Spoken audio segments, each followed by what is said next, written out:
Hey guys, in this video we're going to talk about how you can open a Chase bank account. But before we begin, make sure to hit that subscribe button down below. It really helps me out. So first of all, open up any preferred browser. Just search for Open Chase Bank Account. Now just open up this site from here. And just scroll down to the bottom of the page and select Find a Checking Account. Now there will be some paid options you will need to choose from in order to create an account. I'll select the first plan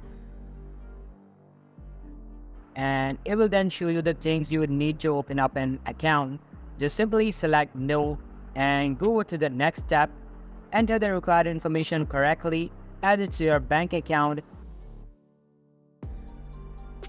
and enter your date of birth and then enter contact credentials.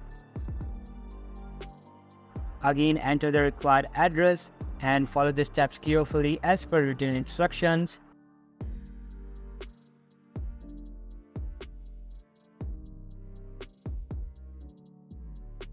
Now at the end, they'll ask you to verify your ID in order to verify all of the entered credentials. Just check mark the statement and you are done. So this is basically how you can open up a Chase Bank account. So that's all for today's video. Hope you liked the video. I'll be waiting in the next one. See you soon. Bye.